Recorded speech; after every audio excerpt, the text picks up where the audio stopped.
বন্ধুরা, বর্তমানে আমরা নভেম্বরের প্রায় শেষ সপ্তাহে পৌঁছে গেছি। আর এই সময়টাতেই কিন্তু বাড়তি নজরদারি চালাতে হবে আমাদের প্রত্যেকটা তুলসী গাছের মধ্যে। কারণ বন্ধুরা, শীত বাড়ার সাথে সাথে আমাদের প্রত্যেকটা তুলসী গাছ যেমন এই সময় ডরমেন্সি পিরিয়ডে যেতে আরম্ভ করে, তেমন এই সময় আমাদের প্রত্যেকটা তুলসী গাছের মধ্যে বেশ কিছু সমস্যাও কিন্তু লক্ষ্য করা যায়। আমাদের কিছু ভুলের কারণে এবং প্রাকৃতিক প্রভাবের ফলে আমাদের তুলসী গাছের পাতা এই সময় যেমন হলুদ হয়ে গাছ থেকে ঝরে পড়তে থাকে, তেমন এই সময় তুলসী গাছের পাতা লাল বর্ণের হয়ে যেতে আমরা লক্ষ্য করতে পারি। এর পাশাপাশি এই সময় আমরা লক্ষ্য করতে পারি যে আমাদের কিছু তুলসী গাছের ডালপালা শুকিয়ে পড়তে আরম্ভ করে, ফলে ধীরে ধীরে তুলসী গাছগুলো মারা যেতে শুরু করে, যা অলরেডি আমাদের কিছু তুলসী গাছের মধ্যে শুরু হয়ে গেছে। যেমন বন্ধুরা, তোমরা দেখতে পাচ্ছ আমার এই তুলসী গাছটা লক্ষ্য না দেওয়ার ফলে কিন্তু এই তুলসী গাছের প্রায় 50% পাতা হলুদ হয়ে কিন্তু গাছ থেকে ঝরে পড়েছে এবং কিছু ডালপালা গাছের মধ্যে কিন্তু শুকিয়ে যেতেও আরম্ভ করেছে। কিন্তু এর পাশাপাশি এই যে তুলসী গাছটাকে তোমরা দেখছো, আমি কিন্তু এই তুলসী গাছটার মধ্যে সঠিক পরিচর্যাকে করেছি। তার ফলে কিন্তু দেখো, এই শীত শুরু হওয়ার পরেও তুলসী গাছের মধ্যে পাতা কিন্তু হলুদ হয়নি এবং এর পাশাপাশি প্রত্যেকটা ডালপালা কিন্তু সবুজ সতেজ আছে।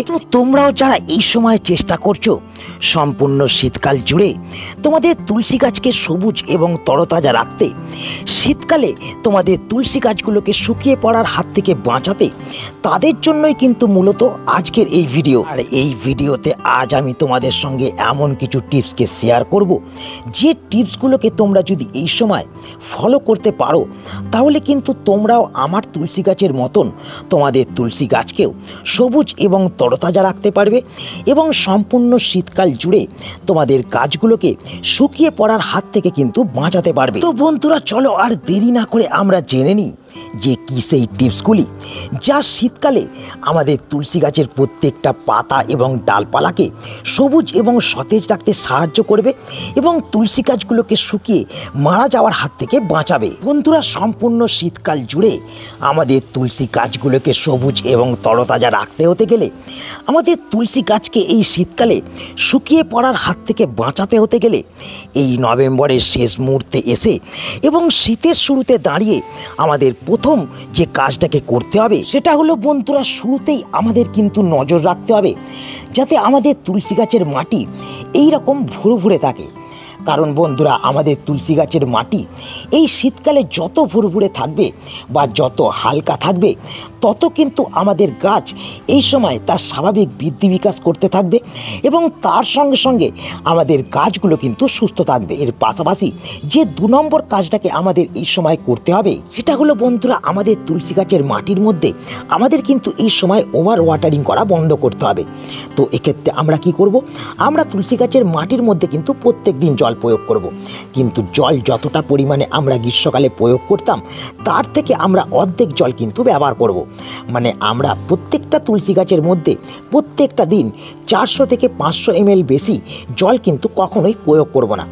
আমরা যদি এইভাবে এই শীতকালে তুলসী গাছের মধ্যে জল প্রয়োগ করাকে কন্ট্রোল করতে পারি বা খুব বুঝে বুঝে জলকে আমরা তুলসী গাছের মাটির মধ্যে প্রয়োগ করতে থাকি, তাহলে যেটা হবে, আমাদের তুলসী গাছের মাটির মধ্যে কখনোই কিন্তু ব্যাকটেরিয়া এবং ফাঙ্গাসের সৃষ্টি হবে না, ফলে আমাদের গাছের ডালপালা কখনোই শুকিয়ে যাবে না।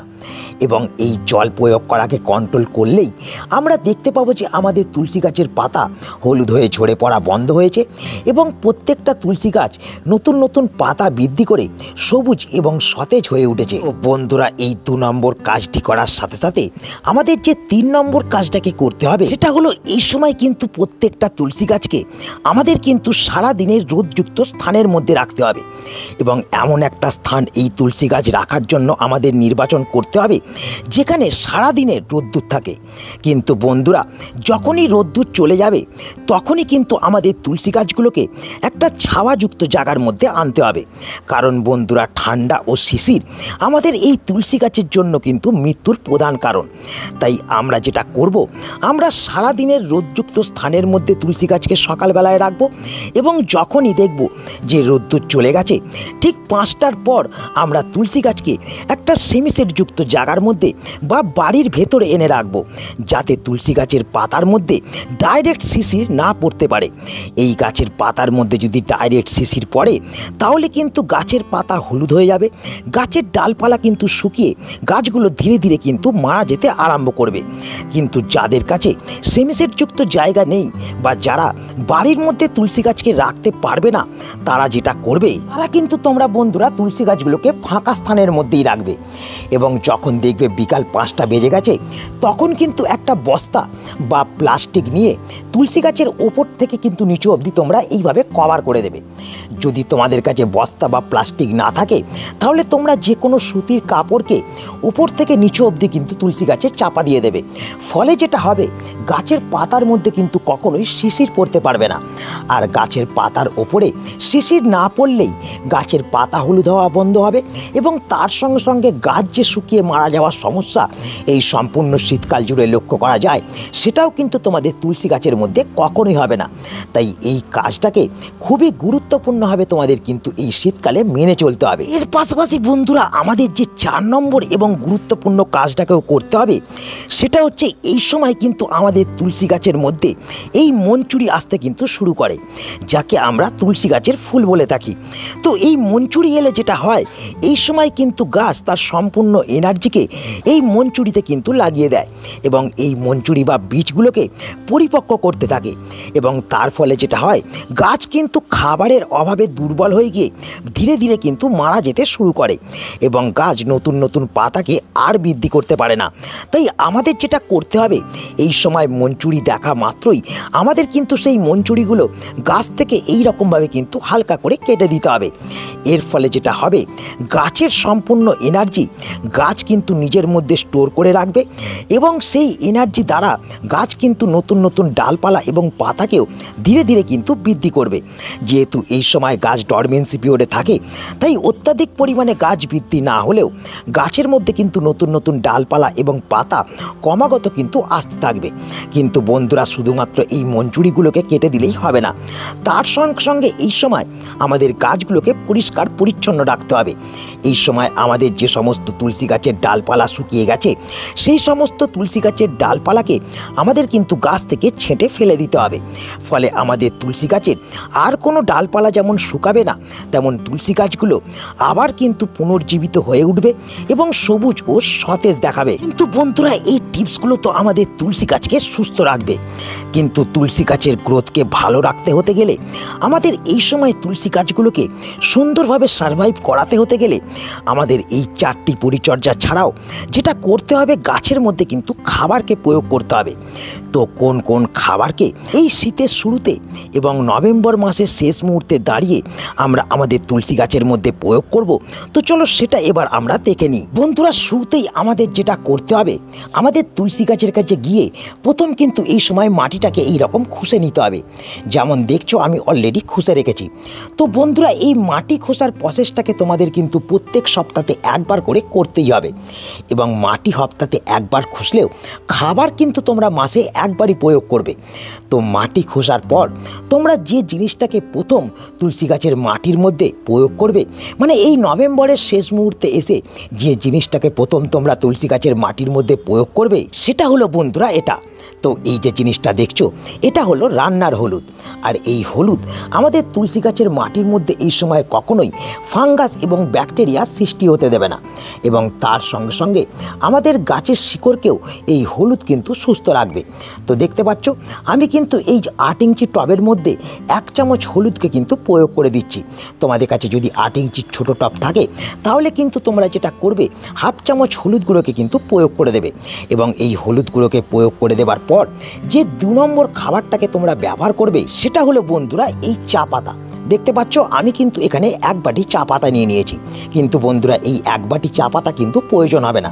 আমাদের যেটা লাগবে সেটা হচ্ছে বন্ধুরা 1 চামচ চা পাতা। দেখতে পাচ্ছ আমরা এখানে 1 চামচ চা পাতা কিন্তু প্রয়োগ করে দিচ্ছি।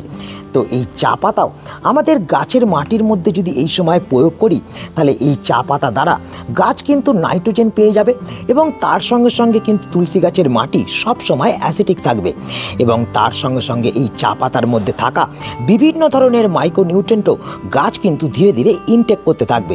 দেখতে পাচ্ছ আমি চা পাতা প্রয়োগ করে দিলাম এবং এই দুটো জিনিসকে গাছের মাটিতে প্রয়োগ করার পর মাটির সঙ্গে কিন্তু এইভাবে ভালো করে প্রথম মিশিয়ে নিতে হবে এবং মিশিয়ে নেওয়ার পর আমরা যেটা করব, আমরা কিন্তু জল প্রয়োগ করব না। জল প্রয়োগ করার পরিবর্তে যে খাবারটাকে ব্যবহার করব সেটা হলো বন্ধুরা এটা। দেখতে পাচ্ছ আমি এখানে কিন্তু একটা লিকুইড খাবারকে তৈরি করে ফেলেছি। এই লিকুইড খাবারটা আর কিছুই নয়, এটা হলো বন্ধুরা সরিষার খোল পচা জল, যার মধ্যে প্রচুর পরিমাণে নাইট্রোজেন এবং ফসফরাস আছে।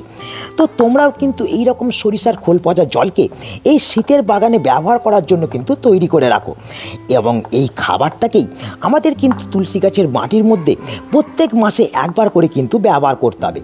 এক্ষেত্রে তোমরা যেটা করবে, 1 লিটার জলের জন্য তোমরা কিন্তু 100 গ্রাম সরিষার খোলকে নিয়ে নেবে এবং 7 দিন ভেজানোর পর সেই 1 লিটার জলের মধ্যে আরও 9 লিটার জল মিশিয়ে এই রকম পাতলা একটা লিকুইড তৈরি করে ফেলবে। দেখতে পাচ্ছ আমি কিন্তু সেম লিকুইডকে কিন্তু তৈরি করে ফেলেছি এবং এই লিকুইডটাকে তোমরা কিন্তু 250 থেকে 300 ml নিয়ে নেবে। যেমন তোমরা দেখতে পাচ্ছ আমি এখানে কিন্তু 300 ml নিয়ে নিয়েছি এবং এই 300 ml লিকুইডটাকে তোমাদের 8 ইঞ্চি টবের মধ্যে থাকা তুলসী গাছের মধ্যে কিন্তু প্রয়োগ করে দেবে। এর থেকে বেশি পরিমাণে লিকুইড কখনোই কিন্তু ব্যবহার করবে না।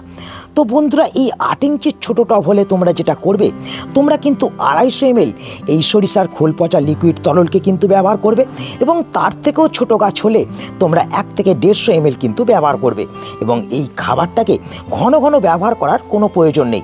মাসে একবার এই 3টি খাবারকে একসঙ্গে প্রয়োগ করে দেবে, তাহলেই কিন্তু তোমাদের গাছ এই খাবারগুলো থেকে সমস্ত ধরনের খাদ্য চাহিদা কিন্তু মিটিয়ে নিতে পারবে। তো বন্ধুরা আশা করি তোমরা সকলেই বুঝতে পারলে শীতকালে তুলসী গাছকে শুকিয়ে যাওয়ার হাত থেকে বাঁচাতে এবং গাছকে এই শীতকালে চিরসবুজ রাখতে কোন কোন পদক্ষেপকে তোমাদের গ্রহণ করতে হবে, কোন কোন খাবারকে তুলসী গাছের মধ্যে প্রয়োগ করতে হবে। তো তাই আজ এই ভিডিওটাকে এখানেই আমি শেষ করছি। আশা করি এই ভিডিওটা তোমাদের সকলের কাজে লেগেছে।